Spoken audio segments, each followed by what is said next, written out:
Extending the screen of gaming, Nintendo announced the Wii U at E3 in Los Angeles. Made up of a new console and a touchscreen remote control, Wii U is still in its prototype stage and will launch sometime in 2012.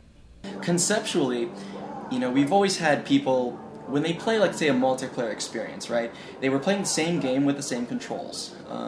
And now one of the concepts we're kind of introducing is the ability to have multiple control types in the exact same game.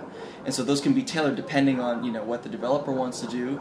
They can implement multiple different controls to really suit that audience. Everything from familiar controls such as the Wii Remote and Nunchuck, all the way to things like the new controller, which still feels familiar because it has a touch screen and you can make the controls as simple as you want.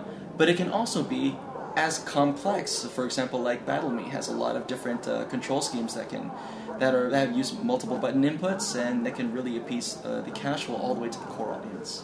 Nintendo had a few prototype games to play, one of which puts the person holding the remote in a spaceship and users with traditional Wii remotes on the ground. The players on the ground work together to try to defeat the player in the air. The Wii U controller was surprisingly light and responsive, except for the one time that it froze on me and needed to be restarted. The 6.3-inch touchscreen was bright and crisp. There was no noticeable lag on the controller, and all of the demos made me move around quite a bit. In fact, in the Battle Me game, you steer left and right by rotating yourself. While Battle Me was more complex and used more buttons, Shield Pose needed less buttons and faster movements as you try to block arrows sent from a pirate ship to a dance beat.